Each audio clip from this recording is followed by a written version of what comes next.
Salut tout le monde, j'espère que vous allez bien. Dans cette vidéo, on va voir comment enlever la partie restante d'un boulon cassé. Voici donc notre boulon. Je vais l'enlever. Comme vous pouvez le voir, il est cassé. Et l'autre partie se trouve à l'intérieur du bloc.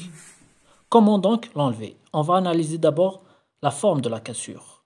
Elle n'est pas plate, donc ça sera plus facile pour nous de l'enlever.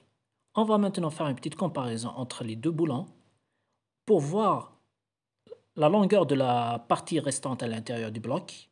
Vous pouvez la voir. Tout a commencé par une prise d'air au niveau de la culasse et l'eau qui bouillonne à l'intérieur du vase d'expansion. Une fois que le cache a été enlevé, on va maintenant analyser à l'intérieur. Vous pouvez voir ici la couleur est marrante. C'est dû à un mélange entre l'eau de refroidissement et l'huile, car un des boulons n'est pas serré, et ce qui a provoqué le mélange d'eau est l'huile moteur. On va donc utiliser un tournevis lent et plat afin d'essayer de faire tourner la partie restante à l'intérieur du bloc. Voilà, on va quand même sentir que ça tourne à l'intérieur. Une fois qu'on a desserré un petit peu avec un tournevis plat, on va remettre le boulon cassé à l'intérieur et on va tourner le sens du desserrage. Car la forme de la cassure de ce boulon suit parfaitement la forme de la cassure. Donc, on aura plus de chances de le desserrer quand ça devient trop serré. Une fois qu'il a été complètement desserré, on peut le voir. On va utiliser directement un aimant pour le récupérer. Voici donc un aimant. On va maintenant utiliser du chatterton pour bien le fixer à la tige.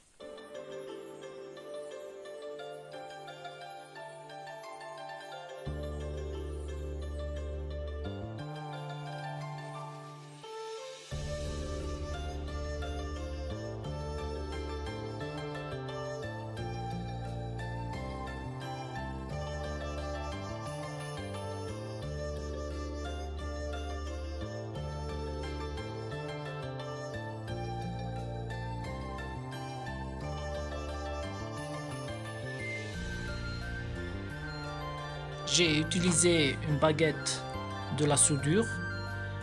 Vous pouvez ensuite prendre un aimant et le casser. Comme ça, vous allez récupérer un débris aimanté et vous allez fabriquer ce système. Vous allez donc le faire entrer à l'intérieur jusqu'à ce que vous sentez que ça remonte. Après plusieurs essais, normalement, ça doit être réussi.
Et voilà, après quelques essais, nous avons enfin réussi.